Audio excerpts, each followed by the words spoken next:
The thoughts and views of this podcast and the sole views of the curators of this podcast is not the views of United States Postal Service. How does he do it?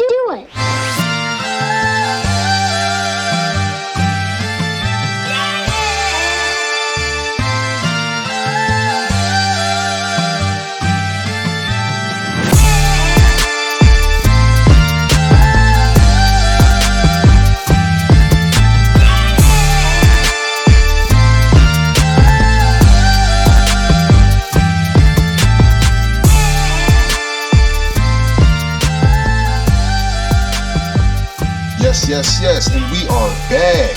Episode 5 of On the Route Podcast. Got some good news, fellas, and some bad news. I'm going to tell you the bad news first.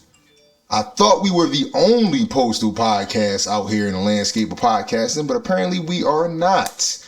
There are 2 other podcasts. Say what?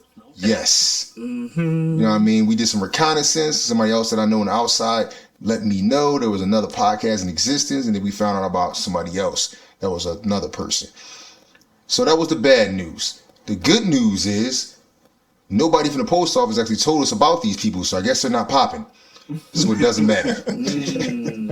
So let me rephrase that. We are actually the up-and-coming popular postal podcast that people actually seem to care about.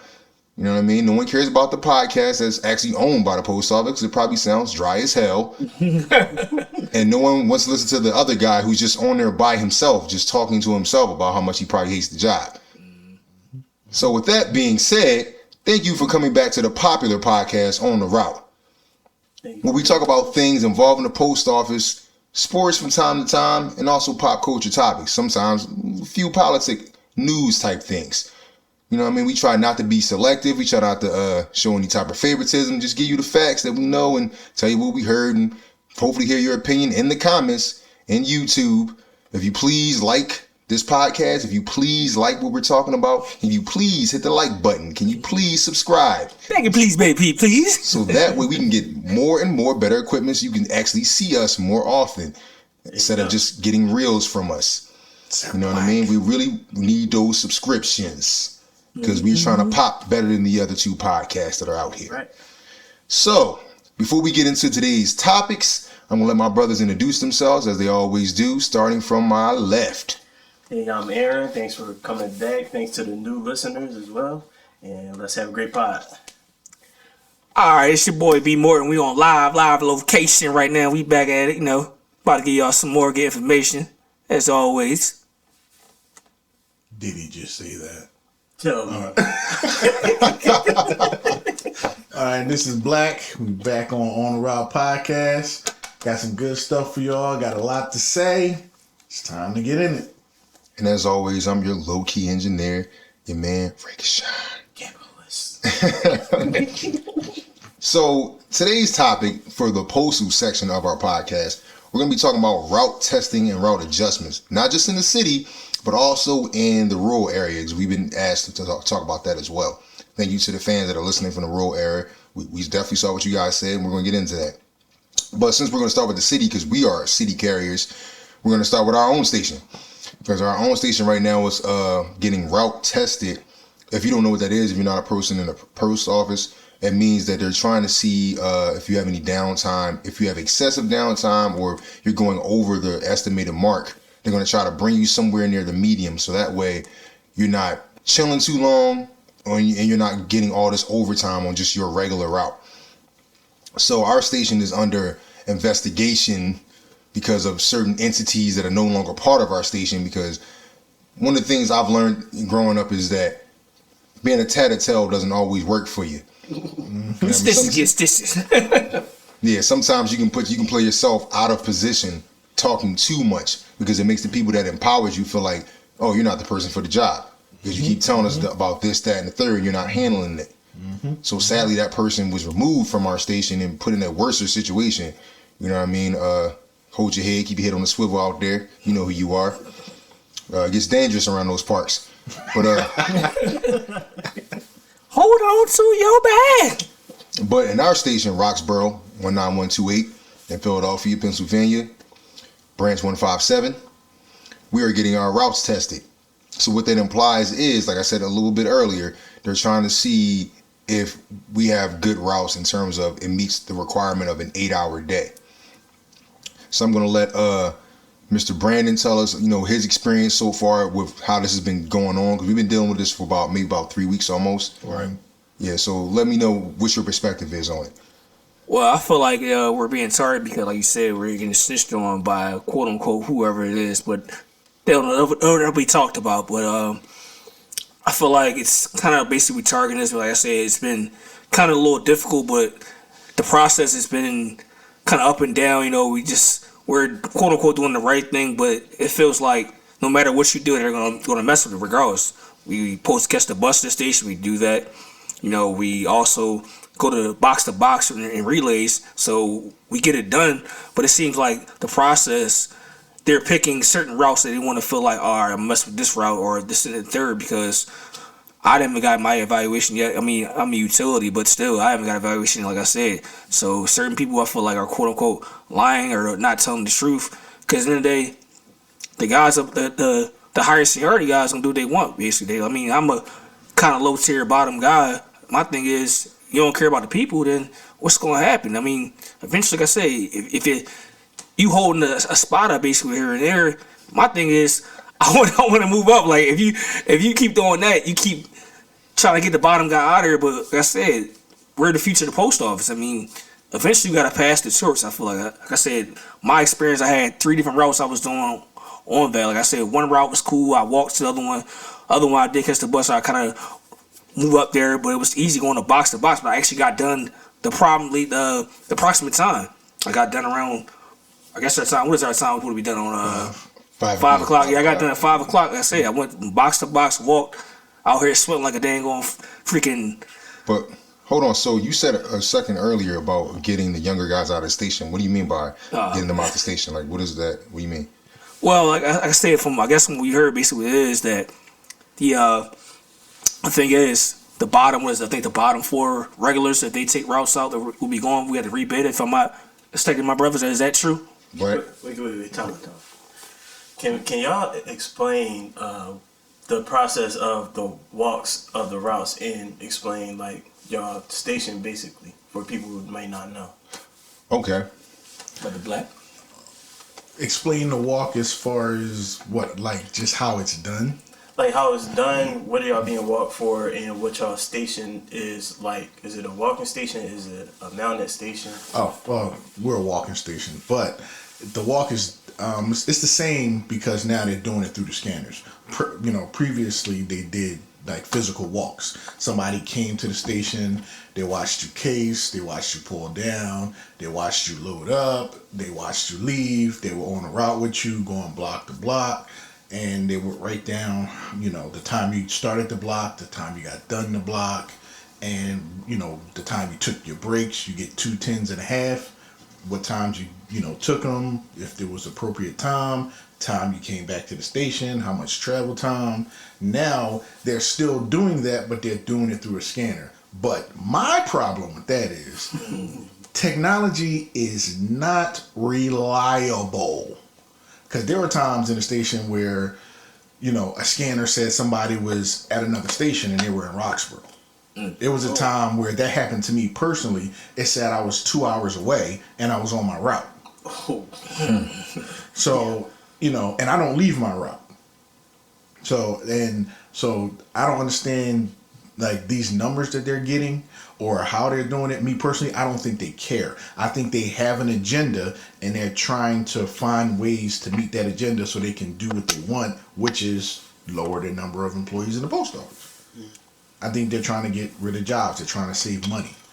But as far as the walk, me personally with the walk, I give them what they ask for. You want a nigga to walk? We walking. I leave the station, I'll walk to the route, which takes me a good 20, 25 minutes. Yeah, I'm chilling. And then I get to my route, I walk it appropriately. And I'm not a fast walker. I tell you, I slow bop the hell out of that joint. And then, I take the same amount of time, 20, 25 minutes coming back to the route. Sometimes I take my breaks, sometimes I don't, but I still come back at the appropriate time. So it's not hard to do. it's actually easy to do, and it's this process so far it took 3 weeks.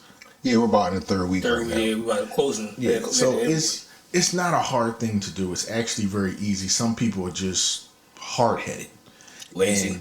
Lazy, not wanting to do it the appropriate way, and they've been doing it the way they've been doing it for so long because they tell us we're not allowed to use our vehicles to drive to our routes. Some routes are far away. I don't understand why those routes don't have postal vehicles because of the distance between the job. And what was that? 49 route is a far route. It goes down Henry Avenue all the way to, where's it start at? It starts on Crestview. Yeah, Crestview. That's far. If you're going to catch the bus out there, that might take you a half to 40 minutes to get, depending on when the bus comes. Yeah, y'all zone is really big because it starts from Manioc to basically Plymouth Meeting, Whitemarsh, basically Whitemarsh, yeah. Yep. So it's far. And the crazy part about it is the block you just said where 49 starts at 2 blocks over was the 53 route, but that route has a vehicle and it's only 2 blocks over, which is crazy. But yeah, the walk it's not a hard walk. Some people just not being grown-ups. Yeah, so I mean, what Brandon was saying earlier, with the situation is how it happens to the people that's not in the post office, that's not familiar with it, is when they walk the actual routes. If they find that this guy is 2 hours over, hour and a half over, the route next to him is 30 minutes under or 45 minutes under, they'll just take something from the other guy who's over and give it to him. So that way it kind of brings them closer to a medium, right? In that aspect, nobody has to bid. You just got an extra block added to your route or a block taken off your route. Yeah. But if they deem it as though, we need to destroy this route entirely and then just give all the blocks to various routes that are near it, that's when the rebidding process starts because they just deleted the entire route. And how the bidding process will work is the same way it works whenever you've been on a route anyway. It's from the eldest carrier as far as seniority to the youngest carrier. So if you had, say for instance, let's just throw a number out there, you had 45 routes and they took 2 away, now it's only 43. The 2 bottom regulars, the 2 last people on seniority, are no longer going to be in the station because by the time everyone bids, it'll be nothing for them to bid and they'll have to leave and bid somewhere else. Well, what about utilities too? What about that also too? Well, I think the utilities is a separate move because there's going to always be utilities unless they get rid of a utility route, which means that utility will have to find something else to do too as well. But then again, I don't know if it's based on seniority, he would just probably have to bid on a route if he wants one, or if he doesn't want a route, he just wants to be utility somewhere else. He probably have to go somewhere else then because maybe the other utilities have more seniority than him and they go bid on the new utilities.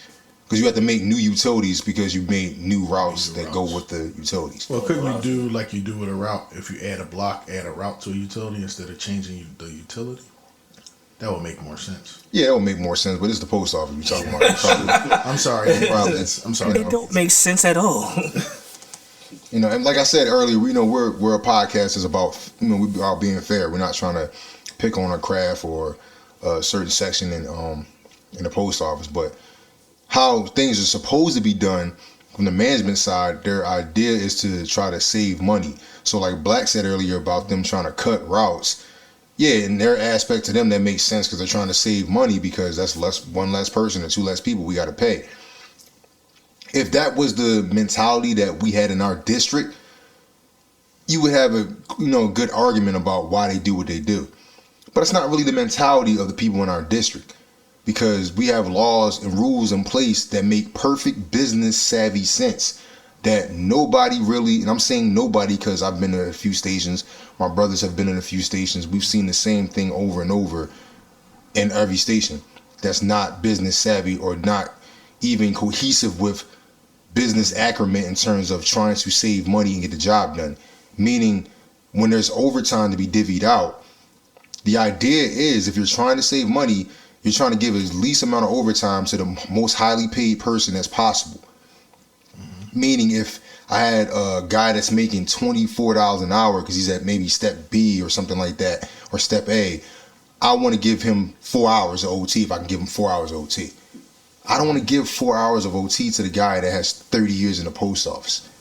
because he's making way more money per hour than that guy just said a second ago, especially if he goes into OT and V time. Now, with that line of thinking, that from up top, that trickles down to the management that manage individual stations. So when the management from up top is telling them to do stuff like that, they will supersede certain rules in the post office and just do stuff their own way, which leads to all the grievances we had so far this year. Yeah, and speaking on that, the funny thing about it is they don't actually have to tell them because it's already in the rules in the job. They just expect, these people to know the rules and actually read them.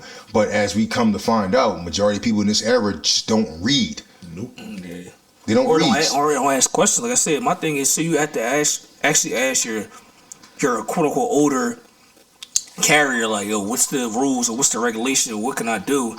But sometimes they might be working hand in hand together, so you might get a bullshit ass answer or something that you think it's not it. So like you said, you gotta go behind people like, well, if your shop store not giving what you want, you gotta find another way. Unfortunately, like I said, if somebody tell you no, don't take no as an answer.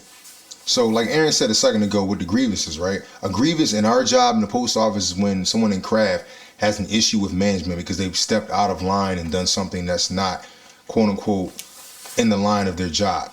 So we have a grievance about it. So we go to our union, we file a complaint. The union goes to management and says, hey, this person did X, Y, Z, and we need ABC back to reciprocate to resolve the issue. Sometimes it comes into more money, comes into more annual leave, sick leave, things like that. The idea is in management is to have as least amount of grievances as possible because that makes you like you're competent in your job. Don't they get rewarded for that too? Like the less grievance and stuff like that. I guess. Well, I don't know if they get rewarded for the grievance amount. I know they get rewarded when they're able to save money. Yeah, I know it was something like that. You get a bonus as a manager if your station can stay under the cap or the quota, which nobody. Football team? What the heck is going on here? Yeah, they get an extra bonus because since they save money, the post office is like, hey, you saved money, so let me give you some extra money for being a good manager. That doesn't happen a lot in our district. Yeah, my thing is back to the grievances. Now, I filed, put in a couple grievances myself since I've been in the post office. My problem with the grievances is we can file a grievance. Like management will blatantly, when I say blatantly, knowingly do something that they know they're not supposed to do just because, I think we said it on the previous podcast, where they don't either like you or they don't, for some odd reason just, don't bang with you. So we'll file a grievance, win the grievance, and they'll do the same thing to somebody else. Now, my question is, what in the postal guidelines or contract will stop them from doing things on purpose that we have to file grievances for? Because I'm pretty sure y'all had situations where they's like, they did something, they're like, well, grieve it. Yeah. Mm-hmm. Like, why are you telling me to grieve it? That means you know you're doing something you ain't supposed to be doing. Mm-hmm. You're telling me to grieve it, but because you're giving me an order, I have to actually do it. But grieve it, you'll lose it. I'll win, but you're doing it anyway. Then you go to another person and do the same thing. But you're still getting what you want. You're still getting what you want. So what stops them from doing this? And we're taking the L every time. All right, so they touched on that top, on what you just said right there. The post office is highly, highly advanced at the highest level. Meaning when they created this thing in its inception, they thought about all these things throughout time as far as the modern era. Because when you look this stuff up, keyword, you're looking it up.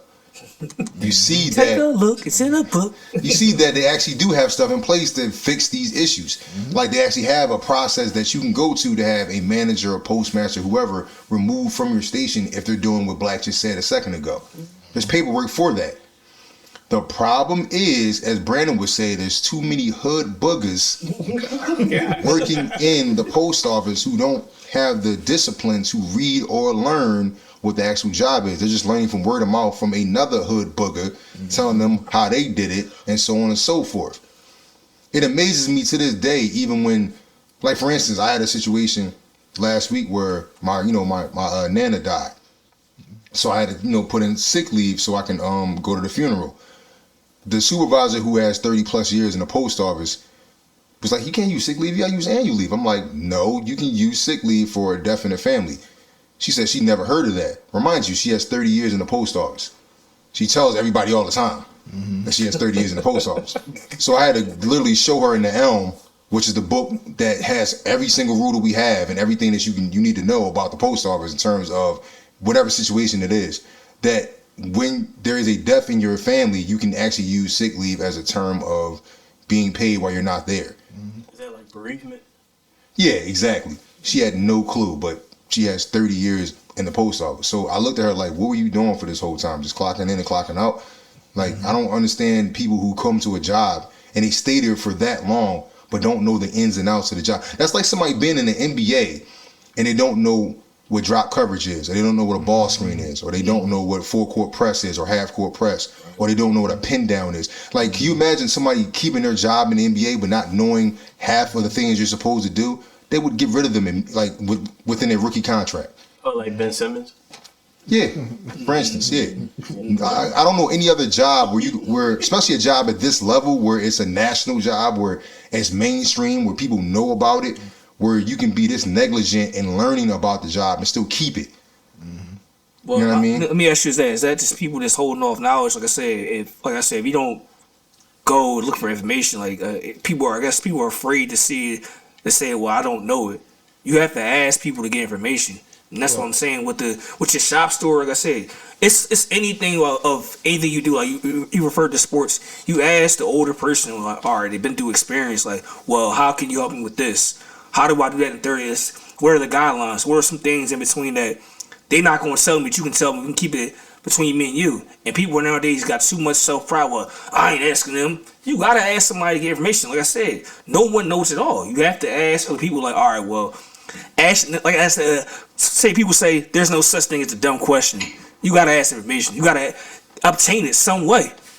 Well, a lot of, like Rick just said, there's people in there with 30 years in the post office and they don't know. So it's hard for somebody coming in as a CCA and they're asking for help from one of the senior carriers and they don't know. And a lot of them don't know, actually, because when I came in as a CCA, believe it or not, that's how I met Rick. A lot of older carriers, even my union steward, didn't know a lot of things, and that Rick, he knew, and he was like, no, read the handbook, read this, read the contract, read that. And that's what I did. And that's how I learned a lot of things that I know. So when I run into CCAs or any kind of carrier that needs to know something, I can refer them to, the handbook, the or whatever else, or the contract. So you can know what you're getting into, know what you're dealing with, and how to handle it. What's the shit they used to tell us when we were CCAs and we were Amazon Sundays? They would tell us like little bullshit. They used to tell us like we would come in like, I think they would tell us like, oh, on Sunday, what was it? You know better I do. It's this little stupid shit they used to tell us. Oh, you can't leave, or what was it? What's the one that you? I don't know what you're talking about, brother. I ain't working with you. So on Sunday it was like I worked on Sunday, so they used to tell us. They said, I think we all been experienced. You might have heard too. So the thing is, we would go to a station or the hub in Germantown. We would do our time. They'd be like, "Oh no, you got to come back and help Germantown do their work." We're like, "What? Where that saying in the contract? I work for so and so station." "Oh no, you work for the United States Postal Service.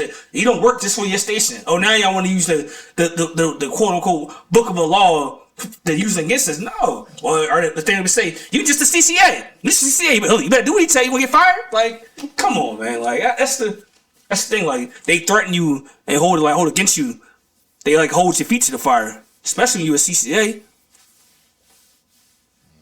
Yeah.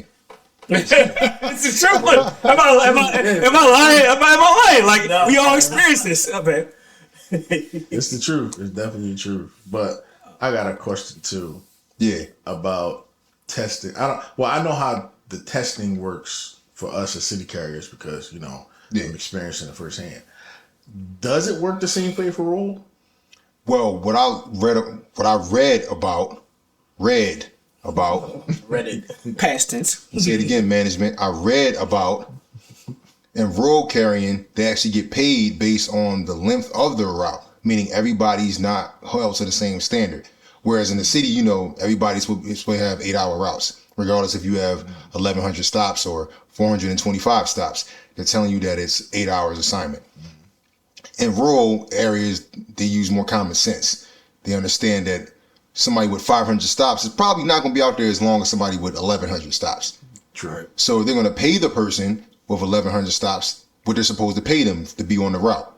So if they're coming back, say 3 hours later or 2 hours later from the guy with the 400, they're supposed to, because they have more stops.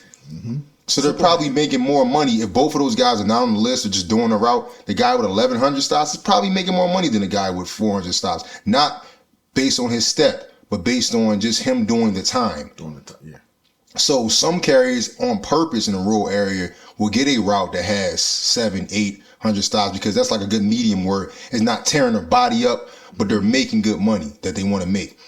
So for them, getting their route reduced is taking money out their pocket. Because I read in a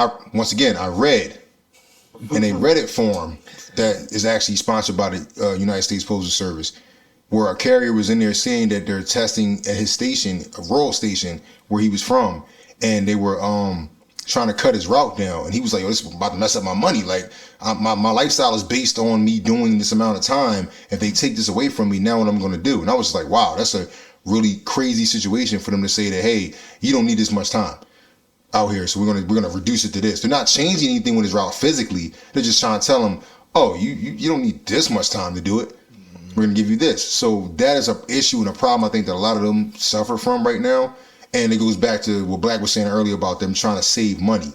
So in this aspect, in the rural area, they're not really trying to take routes out yet, but I heard they are in certain, depends on where you are.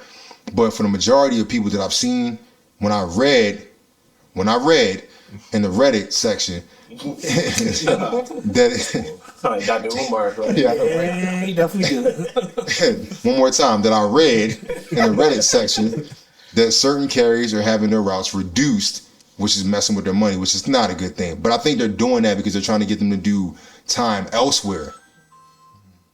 You know what I mean? Apparently somebody is actually ringing my doorbell. That was my phone. Excuse me, everyone. I'll stop that real quick. I have a sign that says no soliciting. I guess somebody didn't read the sign. Oh, man. But yeah, so with the rural situation, I think that's what's going on with them. Like, they're trying to save money by reducing people's routes, but then making them do OT somewhere else. Because the OT might be probably easy for them to do because they're only doing probably a block there or a loop there. You know what I mean? So is it safe to say that because their routes are their routes, you know, if their route is considered, you know, casing, you know, I have no idea if they case actually, I don't know.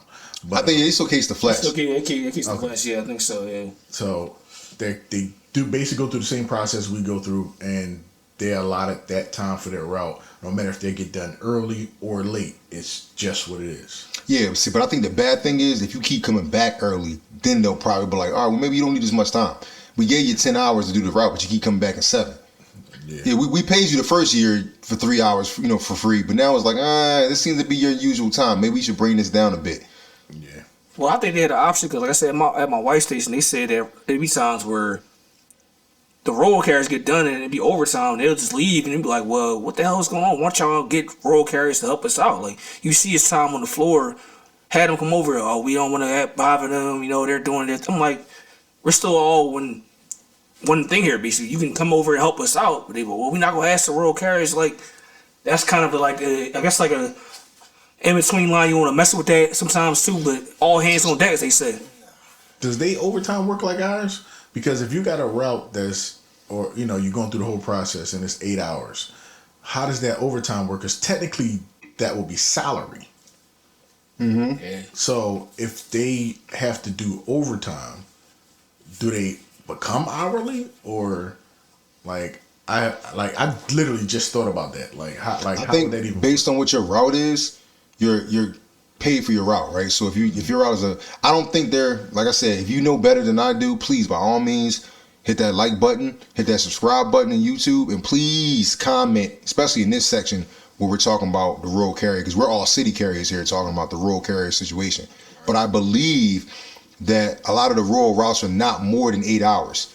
You know what I mean? So but that's on purpose so that when you do your overtime, it's easier to calculate.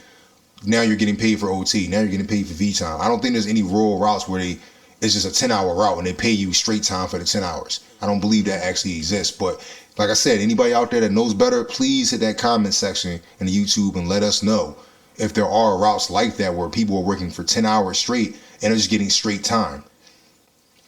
But from my understanding, when Brandon was just saying it a second ago, he said at his wife's station, a lot of times management, they don't want to feel like they don't want to bother that person because, you know, for whatever reason, maybe they have 25 years and they don't feel like asking the person, can they come help and do extra time, even though they're probably on the overtime desired list. Mm-hmm.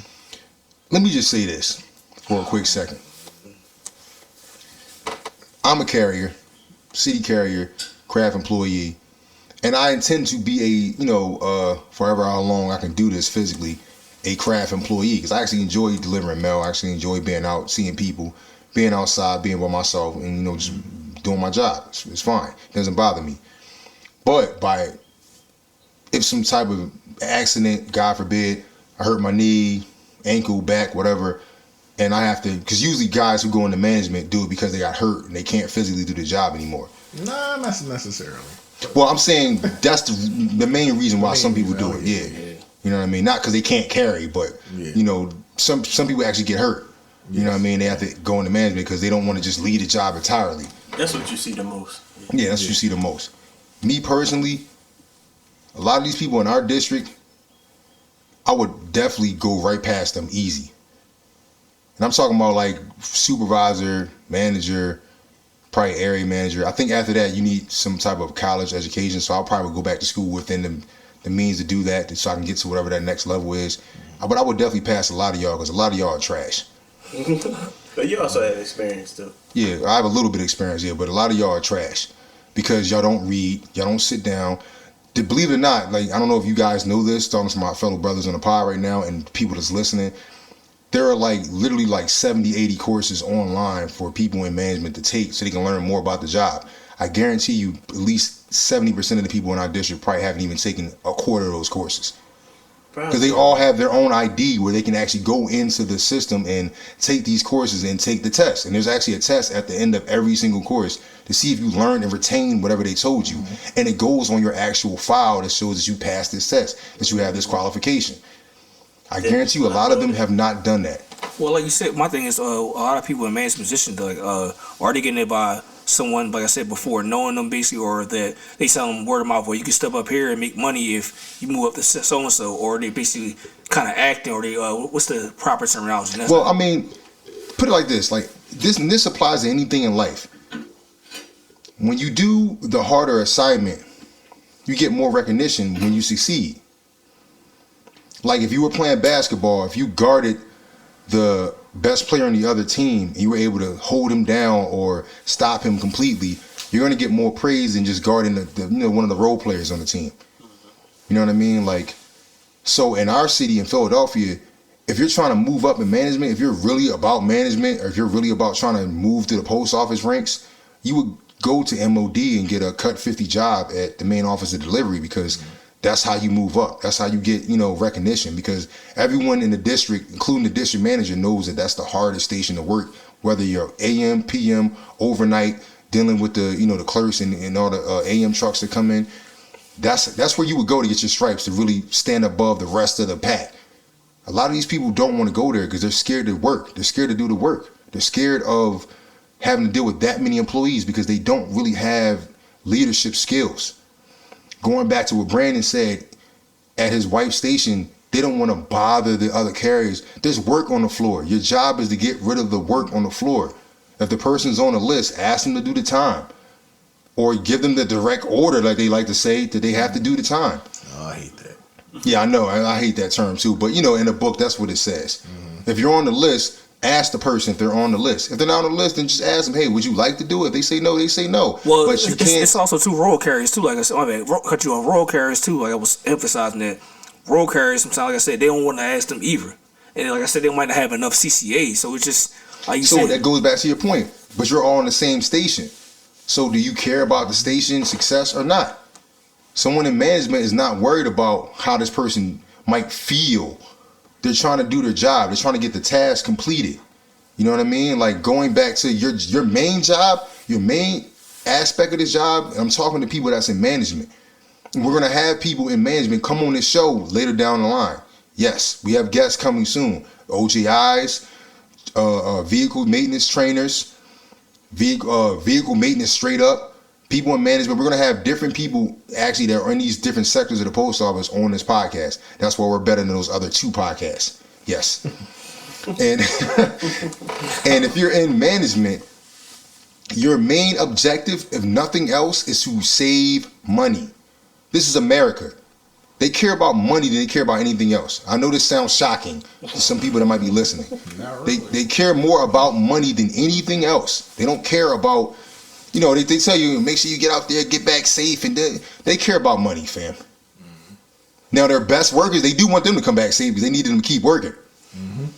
You know what I mean? But they care about money. So looking at the overtime desire list and starting from the number 1 carrier in the station and giving him 4 hours because you have 9 hours to cover, or excuse me, not 9 hours to cover, you have 9 routes to cover. So that's roughly how many hours? 6.5 hours per route. It's what, 54 hours you got to cover? Yeah. So you might have 54 hours you have to cover. Why would you start with the number 1 carrier in the station who has 30 whatever years in, who makes max rate money, and give him 4 hours? That's stupidity. Mm-hmm. In business, that is stupidity. You start with the lowest person that's a regular on the overtime desire list because he makes the least amount of money to do the full. So his 4 hours of OT is not going to be the same as the guy who has 30 years in. They don't do that at your station, right? No, they do not. Because they're worried about how the person feels. You're in management. I don't care how you feel if you're just an employee or a worker. No disrespect, but if you're 1, 2, 3, you probably won't get 4 hours from me if I can help it. You know what I mean? The idea is to start with the lowest person that's a regular on the overtime desire list and give them the 4 hours and then work your way up. And hopefully by the time you get to the guy that's number 1, maybe he only gets an hour because that's all that's left. Maybe he gets 2 because that's all that's left. That's how you save money. But if some of these people in our district actually had, quote unquote, the yellow belt from the yellow belt program, or one of these managers had, quote unquote, the green belt from the green belt program, or one of these managers / area managers had the black belt. Yes, there's a black belt too. Facts. But I probably only seen maybe about 3 people in the entire district who actually have any of these belts. So that means the majority of these people are trash juice. They're white belts. You're just coming in the clock in. Which is a no belt. Which means you have no skills. Which means either A, you're in the management position because you can't do the craft job that you got hired for, which is probably carrying, or being a clerk because they got rid of the mail handler, sadly to say. And you were just lazy because you didn't want to do the craft job. Or maybe you couldn't do the job right and you somehow fell down the stairs, broke both your legs, whatever might have happened. And now you're in management, but you really don't care about it. You're just too lazy to get a whole new job. So instead of learning the job the way you're supposed to, you just BS your way through the job. And like I said on the last podcast, when people that are real people that are really about this come to our district and they realize that half of these people ain't they decide to get out of here. Because they like, yo, I can't work with this team. Because they always tell people in management, we're a team. This is the city of Philadelphia, right? Right, fellas? This is the city of Philadelphia. Yeah. You would hope that the post office is kind of like the Sixers, a playoff team. So you know what I mean? Like the post office here is kind of like the Wizards. God. It's kind of like the Wizards. I'm sorry to say. So somebody that's like a real player, a franchise type player in the post office, if they come here from wherever they come from and they get to this team, they're like, oh hell no, I can't do nothing here. Like I'm not trying to win a scoring title because I got to take 100 shots for us to even have a chance to win. I want to be able to pass the ball to somebody and trust that they can get it done and not have to go behind them like they're 2 years old. But this is what happens. And this is why you have the retention rate that we have, which I said before was 43 to 46%, meaning 4 out of 10 people stay with the job. And it's not because the job is hard. It's not. It's not because the job is hard. It's because the people that are supposed to be leaders are not leaders. So the new people are like, yo, if you don't even know what you doing, how am I learn what I'm supposed to be doing? I'm out of here. I'm going to SEPTA, yo. The UPS guy told me they was hiring. Then we just had I think we had somewhere at our station, like one of the young folks, he got mistreated and he went to SEPTA not too long ago. Then we had one like that. Yeah, we had a guy. Check this out, guys. Everybody at home that's listening. We had a young man, black young man, 19 years old, started the job. Right? 19, great age to start. Really smart. Somebody told him something right and he listened. He got in there, he was doing the job, knocking it out, learning everything. He knew our whole station, front to back. He was doing relays, doing the mix, because we're a mixed walking station, meaning that we have people that drive out to their routes and do their route, park and loop. We got some people that actually drive up to the mailbox like a road carrier. So he was doing relays, so he knew how to drive a 2-ton. Yeah, he was 2-ton trained, Pro Master trained, LOV trained. He could do it all. He was doing his thing. And I told him in this first year, I said, you pretty damn smart. I said, because you might make regular by the time you're 21, which is crazy. And I'm like, by the time you're my age, you'll be way past maxed out. And I'm not even 40 yet, which means you'll be making somewhere around 90,000 just doing the OT that you do. You know what I mean? Like, and he ended up leaving the job for SEPTA because he just got tired of dealing with the incompetence that he saw at the management level at our station. Only because, not because they're not smart. They're smart people. They're just lazy. They don't want to learn the complete ethics of their job so they can effectively do their job. They're more worried about someone being upset from a certain community or a certain sector of the community, and that's a craft employee. Have it make sense. I got a question. Brandon, you mentioned evaluations. What was you talking about? Well, I know a little bit of information. I guess they go there and they evaluate. They tell you about your route. They ask you, why do you have idle time, or why didn't you take all your breaks, or if I'm not mistaken, fellas, we neither of us have been in yet, so I'm just going off hearsay. You know what they whisper around the lane in our station, basically. So I don't know what they saying, but that's what I quote unquote heard. Like, you go on evaluation, they ask you certain things. So like, everybody got an evaluation? No, not everybody need evaluation. Like, certain people, certain routes got evaluation. Like, we're still pending. Yeah, they were supposed, from what I was told, they were supposed to go in order by routes. But they done passed me and Rick route and didn't call us not once. So from what I was told, the point of these evaluations or quote unquote interviews was basically to question you about your route, how you're moving. Because I was told there were the travel, like your line of travel with different colors, depending on how fast you were moving. I don't remember the exact colors. I think yellow was one color, and you said yellow was the worst one. Yellow was the worst one, and red was like bad. So, and green was so that's how they could tell if you were using your car or if you were catching the bus. So break this down, Black, first. I want both of y'all to break down your routes, basically, like the distance from, like, your route from the station and, like, et cetera, et cetera. Well, my route from the station is probably about a good walking, probably about a good 20-25 minutes from the station to my first block. And it's the route's not that bad. But I tell you one thing, walking to the route makes the route different. I'm telling you, by the time you get to that third block, you know you're walking. Lord, in my body, in my knees, in my body. You know you're walking. So, but the thing that bothers me about walking to the route, because sometimes you get a ride from a truck driver or something like that, but that may be once or twice a week. When you're on a list like us, we're working 6 days a week. Is you know, the majority of the time you walking to your route and or catching the bus. Like me, my route, like I said, is about 20-25 minutes away. Me waiting for the bus, it'll be 35 minutes away. I'll be, 10 minutes behind. So, and my route is a decent route, but when you fall behind, you're done.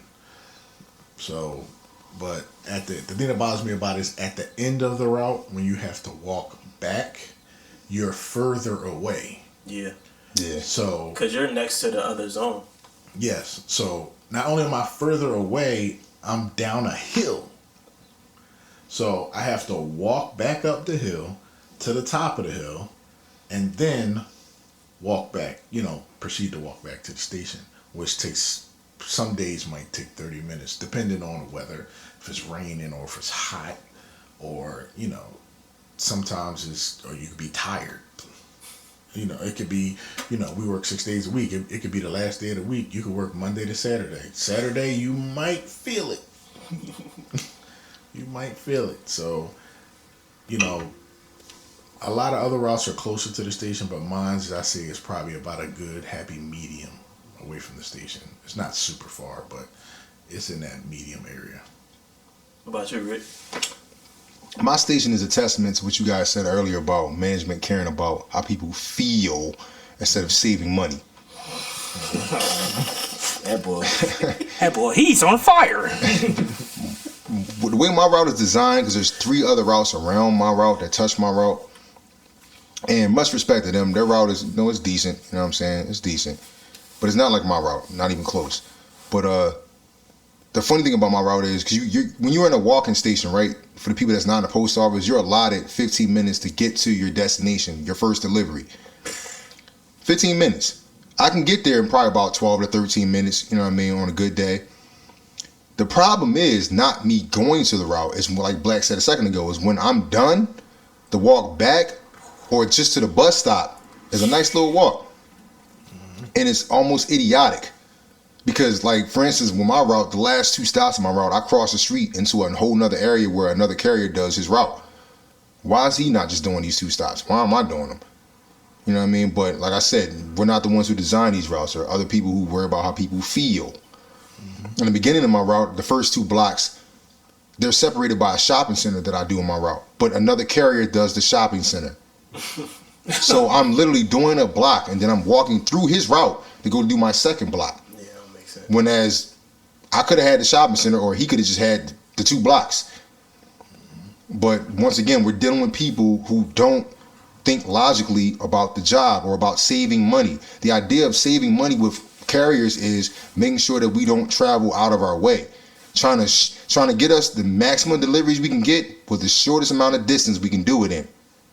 That's what you were trying to do if you were smart and not worried about how people feel because they got 20, 30, whatever years in when all they did was just punch the clock. They didn't learn about the job. I'm all for rewarding people that are thought-provoking, intelligent, intellectual about what they do. The simple-minded person, I'm not giving you the same respect. The simple-minded person who just hits the clock, does his job, goes home, and he thinks that he deserves a pat on the back, I'm not giving you a pat on the back for being simple-minded. That's what you're supposed to do, right? Yeah, that's like a dog that knows when it has to go pee. He just goes to the door, scratches the door so you can open the door, pees, and comes back. I'm not patting him on the back for that. That's basic-minded things. That's what I taught him to do. So you just hitting the clock and going to do your job and coming back is not good enough. Because you're a human. You're supposed to be smarter. There's rules in place so that you can't say you've been taken advantage of. So I make sure that for me and my route, I exercise the rules because they're right there in black and white for me to use. So with this walk that we're going through, I'm showing my time because my route is that long. Thank God I have a Fitbit, so I can tell you effectively that my route is about 10.7 miles in distance in terms of me walking around it. So I'm burning about, say, 3,700 calories a day before I started fasting because it's Ramadan. But since it's Ramadan, I've been, doing the route. I've been burning close to 5,000 calories a day. So you know what I mean? So how is that affecting you guys overtime? Because you said the walk back takes longer than 15 minutes, like 25 to 30. So how is that affecting your ability to do overtime? Oh, it's affected in a big way. Yeah. Especially when you have a medical restriction. It kind of makes it hard for you to actually do overtime. Yep. Because I think one time I had time on one route. I think it was like one day last week. And I finished my route about 4:50. And one route's a considerable distance from my route. It's probably about a good 15 minutes away from my route. And I thought about catching a bus, but when we catch the bus, they have to give us tokens to be able to catch the bus, which they need Roxborough. You need to get it together. Tokens, why? Like, MOD got bus passes. What are you doing? But anyway, I walked to it, and I wish I didn't, because it took all day. And by the time I got to the overtime, mind you, this is after I'm done my route. I walked to my route, I walked through my route, and I walked to one route to do an hour, which was, I think it was 2 blocks. And did the 2 blocks. After I got done the first block, I was so tired. I literally had to sit down for about 10, 15 minutes. That's a lot of walking in one day. Like, on average, I do about 20,000 steps just on my route. On average, I burn about, at least, like Rick said, 37 to 3,800 calories on my route. That's not including overtime. That's not including walking to my overtime and walking back from my overtime, because I also had to, after I was done that overtime on one, I had to walk back to the station.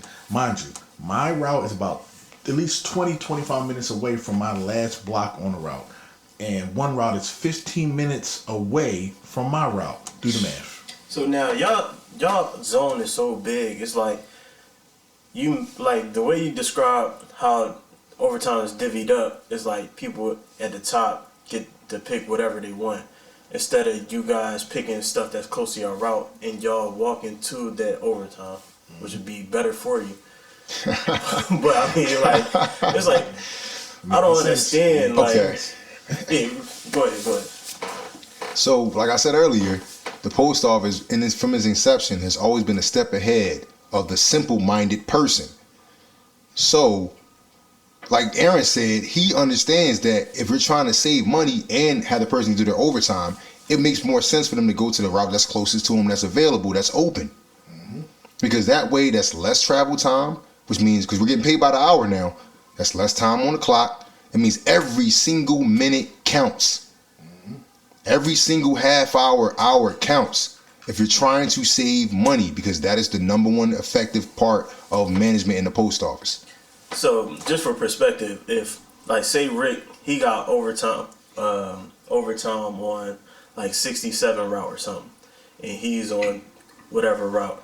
So he has to go to it from his original route to 67, which is probably like another 10 to 15 minute drive, or he has to wait for the bus. And it's like, the bus don't come regularly, like, especially on Saturdays. Like, You want to talk more about that? Well, I mean, yeah, that's what I was getting to. The funny thing about it is the post office, at the upper level, in their intelligence, created a program. They created a program. I'm going to say it again. They created a program designed to help the supervisor see what open route is the closest to the carrier that they have to give overtime to, so they can shorten the distance that he has to travel to save money. Do they use it in some of these stations? No, they do not. Because a lot of them are not computer savvy. And in 2023, if you're not computer savvy, you don't deserve to have that job. I think they're more or less lazy than not being computer savvy. Are you giving them too much credit? No, because I've seen a lot of them operate computers, phones, tablets. They know how to use this stuff. They're just lazy. See, that stuff is made easy.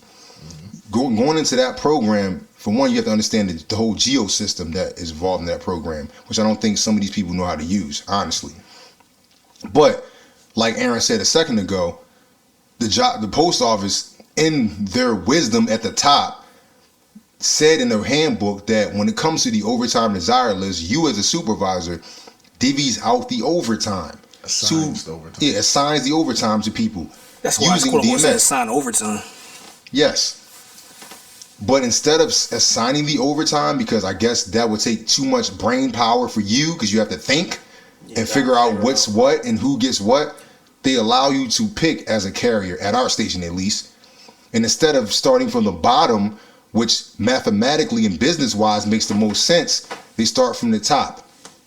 Is management familiar with y'all routes like that? No, I don't think so. Certain people are, but certain people are not. Not even a little bit. Nah, they ask questions now like, where's this at? And you be like, how do you know it? Like, you been here long enough to know. Wow. Well, the post office, once again, at the top, in its wisdom, asked these people to go out and do street ops, which is them driving around the zone to learn the zone. Oh no, you know what they do? They don't go out to learn the zone. They call you on your phone, or they send you a text through the scanner asking you where you are so they can ride up on you. Listen, man, like I said earlier, I love being a carrier. I love being a craft employee. But there are certain times and certain points. I like it. Yeah, I like this job. Yeah, certain times and certain points that, for like, I'm not even kidding. For like 2 weeks, like, I would like to be like just in a postmaster's shoes, or like the district manager's shoes. Cause I would fire so many of y'all in management. Small man, he evil villain. No, cause You get like, listen, fired. I own 2 businesses aside from doing this job. I actually own 2 businesses. I have an entertainment company and I have an eBay online store that's doing very well. It's called buy something nice for you or someone else. You know what I mean? Like it's doing well. But actually, I'm sorry, it's called Treat Yourself or Someone Else. Excuse me, my wife is gonna kill me for saying it wrong. But so I understand the whole aspect of business. I actually have business acumen, and if the objective is to save money, that's gonna be what my objective is. And some of you people in management, that's not your objective, and you wouldn't last long if I was the postmaster or the district manager. I would finish you. For sure. Rick, will you be asking people, who is next? Yeah, I would finish you. Yes. And I'm the type of person I would finish you on Christmas Eve. Just to let you know I mean business. God. Yeah. Mr. Scrooge. But, we're going to stop right there with the post office. We actually went longer than we thought we were going to. But that's okay, because that's mainly what this podcast is about. That's why it's called On the Route.